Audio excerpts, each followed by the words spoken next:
Dag sê, welkom by vandag se oordeenking. Het jy al ooit gevoel jy staan voor 'n kruispunt en is heeltemal verlam deur 'n besluit wat jy moet neem? Jy is beslis nie alleen nie. Kom ons kyk vandag hoe ons daardie mure van besluitloosheid kan afbreek. Ons skrifgedeelte vir vandag kom uit Jakobus 1 vers 5 wat soos volg lees: En as iemand van julle wysheid kortkom, laat hom dit van God bid, wat aan almal eenvoudig gee sonder om te verwyd, en dit sal aan hom gegee word.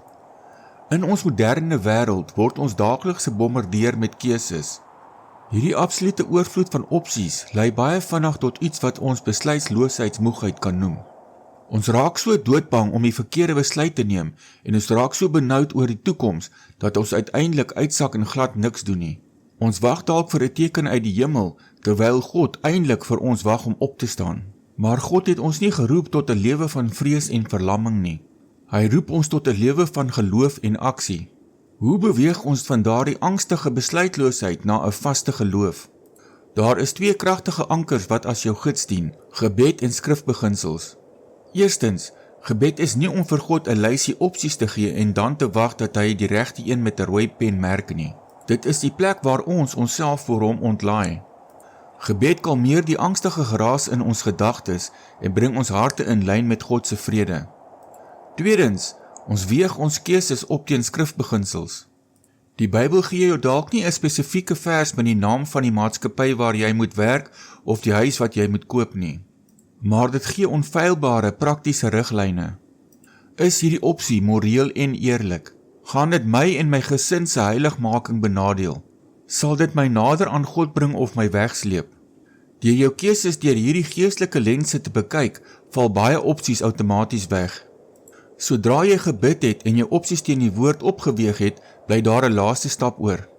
Beweeg voort. Vertrou dat selfs al neem jy nie altyd die perfekte besluit nie, God se genade groot genoeg is om jou te vang, te lei en jou koers te korrigeer, terwyl jy in geloof en in die lig van sy woord stap. 'n Skriftuurlike feit om onsself aan te herinner is Psalm 119 vers 105. U woord is 'n lamp vir my voet en 'n lig vir my pad.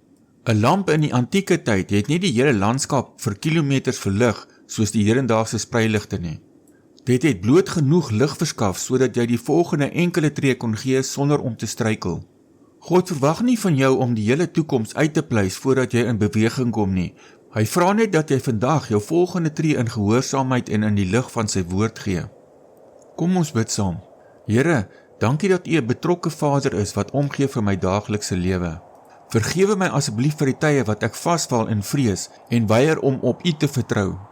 Ek bring vandag my keuses na U toe. Gee my asseblief daardie onbevooroordeelde wysheid wat U in Jakobus 1 beloof. Help my om U skrifbeginsels te gebruik om die geraas van die wêreld uit te skakel. Gee my vandag die moed en die kalmte om in geloof my volgende tree te gee met die wete dat U by my is. Ek vra dit in die naam van die Here Jesus Christus. Amen.